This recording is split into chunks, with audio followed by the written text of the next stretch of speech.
Et bonjour à tous, bienvenue de nouveau sur la chaîne de l'Examen Crypto. Nous sommes toujours le mardi 10 juin 2025, 12h10. On va faire le point sur la crypto-monnaie XRP, chose promise, chose due. Hier, pour ceux qui étaient sur Discord, je vous avais promis qu'aujourd'hui j'allais faire cette vidéo.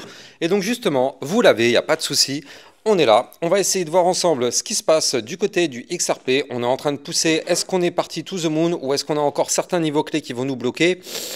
Il y a peut-être quelque chose, allez bref, on va regarder tout ça en détail. Stop le suspense, on démarre cette vidéo bien évidemment. Je rappelle à tout le monde que tout ce que je vais dire n'est en aucun cas un conseil financier. C'est à vous de faire vos propres recherches. Et n'oubliez pas que le trading de crypto-monnaie comporte des risques de pertes partielles ou majeures.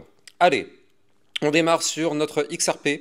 Et donc, il y a eu quand même pas mal de bonnes nouvelles qui sont tombées ces derniers jours, vous le savez.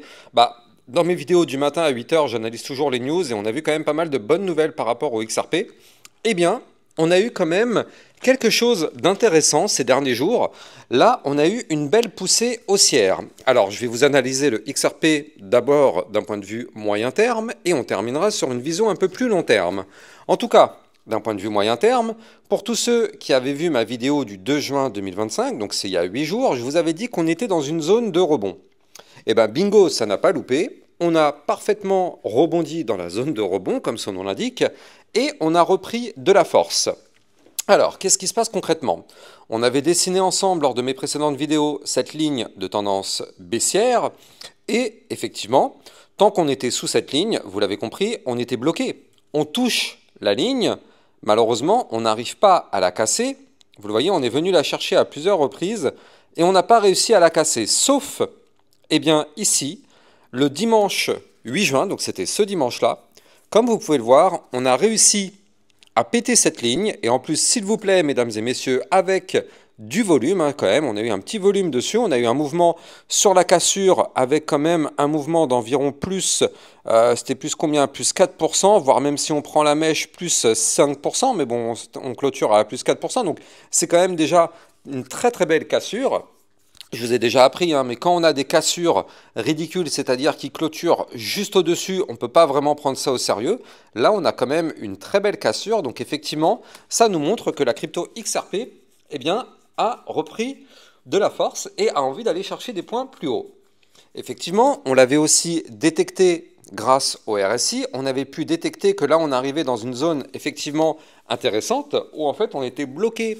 Eh bien, ici, par la ligne jaune, comme vous pouvez le voir, elle nous empêchait d'aller plus haut. Et donc là, on avait détecté que si on breakait, effectivement, on pouvait se remettre à pousser.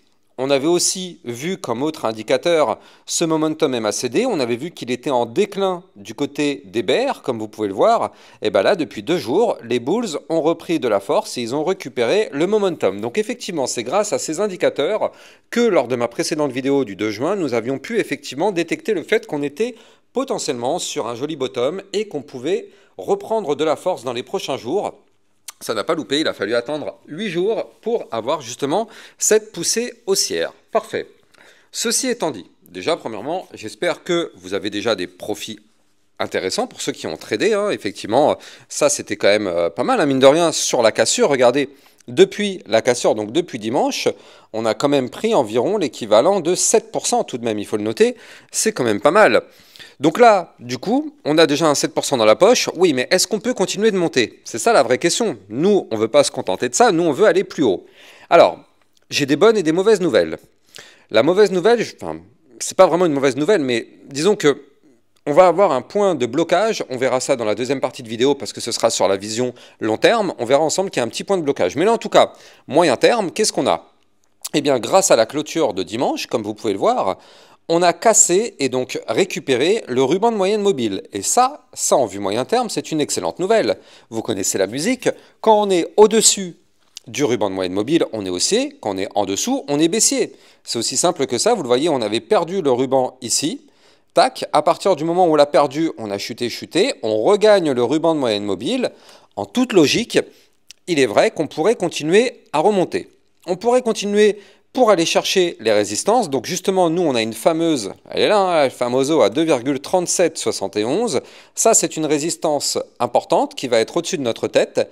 Et si on pète cette résistance, alors bien évidemment, étant donné que nous sommes dans une grande phase de latéralisation depuis maintenant plusieurs semaines, même plusieurs mois, j'ai envie de dire, en réalité, on a démarré le range ici en décembre. On a eu 2 tentatives de cassure, une ici, même 3, 2 et 3. Et au final, on est toujours à l'intérieur de ce même range. Donc effectivement, si on pète les 2,3771, bien évidemment, on aurait comme target d'aller chercher ici la zone du haut du range. Et donc ce haut de range, il se situe quant à lui à 2,6064. Donc ça, ce sont les niveaux clés à venir chercher en cas de poursuite de hausse. Parfait. On a vu tout à l'heure que le RSI est plutôt pas mal. D'ailleurs, actuellement, on est sur un RSI à 52. Il faut quand même noter qu'on était sur un RSI à 37. On est à 52 en ayant démarré déjà la poussée haussière. On est toujours sur un RSI qui reste relativement bas. Regardez, je rappelle que la boîte violette que vous voyez ici, c'est la zone de retracement. On en est encore loin. On a beaucoup de place si on doit pousser encore. Donc là, on est sur un momentum contrôlé par les bulls, on est sur un RSI relativement bas, on est au-dessus du ruban de moyenne mobile et on a cassé la ligne de tendance baissière. On a actuellement 4 signaux bullish qui nous montrent que le crypto XRP pourrait effectivement reprendre de la force. Oui, mais c'est pas aussi simple que ça. On aimerait que ce soit aussi simple que ça, mais ce n'est pas le cas. Je vais vous expliquer pourquoi. Avant ça, je rappelle bien sûr que vous pouvez me suivre sur Twitter pour recevoir toutes les news et toutes les actualités crypto. Et en plus de ça, ça vous permet de recevoir aussi les vidéos privées, vous le savez, dans lesquelles j'analyse plein de potentielles pépites, des belles opportunités. Et ça permet aussi d'avoir des vidéos de suivi régulières par rapport à plein de crypto-monnaies. Donc n'hésitez pas, vous avez le lien des vidéos privées en description de vidéo. Allez, on continue donc sur notre XRP. On a vu que la vision moyen terme est plutôt pas mal avec ce qu'on vient de se dire, mais d'un point de vue un peu plus long terme, est-ce que c'est pas mal là aussi? Eh bien regardez, c'est là où je vous disais tout à l'heure où on a un point de blocage. Souvenez-vous quand je vous parlais du point de blocage, eh bien malheureusement on y est sur ce point de blocage. Et oui, autant sur la vision moyen terme, on a pété la ligne de tendance baissière comme vous pouvez le voir et on a repris de la force, on pump, mais si on se met en vision long terme, eh bien malheureusement on est actuellement rejeté par cette ligne de tendance baissière comme vous pouvez le voir ici, on est rejeté. On a un niveau clé qu'il va falloir breaker à 2,3261 et ça c'est le niveau clé hebdomadaire. Donc en vue moyen terme, on a breaké, en vue hebdomadaire, long terme donc, c'est pas breaké. Attention à ça. Attention à ça. Donc là, ça veut dire qu'effectivement, moyen terme, on peut avoir encore un peu de poussée haussière comme on l'a vu tout à l'heure, mais dans tous les cas, à 2,3261, on a une résistance extrêmement importante qu'il va falloir breaker. Alors, il y a aussi quand même, donc ça c'est le point de blocage, on l'a vu. Maintenant, il y a quand même 2 bonnes nouvelles. Peut-être même, oui c'est ça exactement. Il y a 2 bonnes nouvelles. 3 même. La première bonne nouvelle, c'est que, on le voit hein, depuis maintenant ici, le pic le 14 avril 2025, le pic du momentum bear est en train de chuter, on est en train de chuter depuis ce pic. Comme vous pouvez le voir, vous le voyez, on était sur des grosses bougies là, et derrière on a des bougies de moins en moins importantes du côté du MACD. Donc là, petit à petit, les bears sont en train de perdre de la force, mais attention, hein, attention, regardez, ils sont toujours dans le contrôle long terme. Hein. Attention à ça. Maintenant, ce qui est bien, c'est que, ok, les bears, ils sont dans le contrôle, mais regardez, à aucun moment, on a breaké notre range par le bas.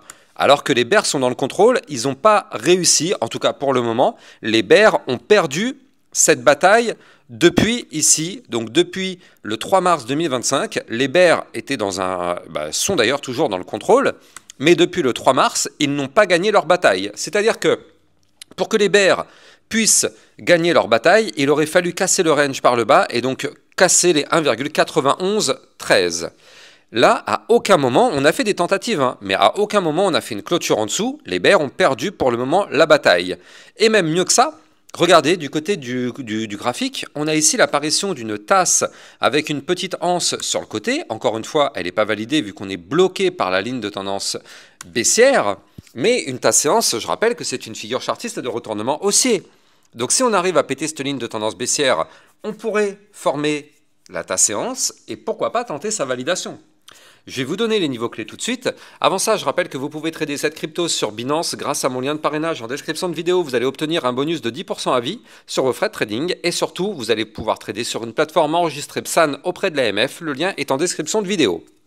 Donc là, hebdomadaire, le niveau clé qu'il va falloir breaker, il est ici. On a une résistance à 2,4439.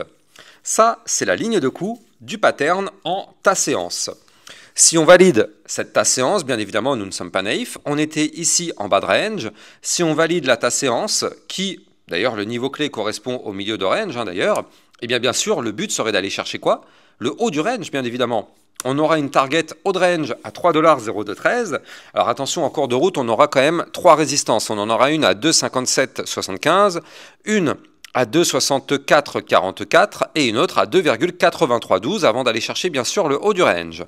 Mais en tout cas, c'est ce qui pourrait nous attendre si on arrive à péter cette ligne de tendance baissière. Ça pourrait être effectivement un élément déclencheur pour avoir de nouveau un petit rallye haussier. Et je rappelle que les bandes de Bollinger sur le XRP sont ultra resserrées, regardez ça. Elles sont très belles ces bandes de Bollinger. Elles sont très belles et plus elles vont se resserrer encore plus ce sera magnifique. Et si on peut bien sûr casser ce range par le haut, avec la cassure des bandes de Bollinger resserrées qui va bien, alors dans ce cas-là, bien sûr, vous l'avez compris, le XRP pourrait très rapidement, on se comprend, hein, c'est de la vue long terme, mais on pourrait potentiellement aller chercher les 4 $, les 5 ou même les 6 $. Ce seront effectivement des targets à aller chercher si on arrive dans les prochaines semaines à breaker ce range par le haut. On n'y est pas encore une fois, on ne fait pas les fanfarons, hein. On est dans la crypto-monnaie, on sait qu'il faut rester extrêmement prudent. On voit qu'il commence à y avoir des belles choses qui commencent à se matérialiser. Attention, ces belles choses ne sont pour le moment pas validées. Je vous ai expliqué ce qu'il va falloir attendre comme niveau clé à breaker pour valider toutes ces belles choses qui sont en train de se matérialiser tout doucement. Et bien évidemment, on est prudent. On est en crypto-monnaie, on est prudent. On ne fait pas de gambling, on n'est pas là pour... non, on joue de l'argent, qu'on joue avec 10 € ou 1000 € ou plus, c'est notre argent. On travaille tous les jours, on se réveille tous les jours à 6 h du matin, on rentre tous les jours à 18 h, voire même plus tard. On travaille tous, on ne peut pas se permettre de perdre le moindre centime en crypto-monnaie. On est prudent. En tout cas, j'espère que vous avez kiffé la vidéo. N'oubliez pas de liker, commenter, partager au maximum. Abonnez-vous à la chaîne YouTube pour recevoir tous les jours 1, 2 à 3 vidéos concernant le Bitcoin et les altcoins. Excellente journée à vous, à plus tard, ciao ciao. Bitcoin, Ethereum, you know the drill. Lost it all but came back with the skill.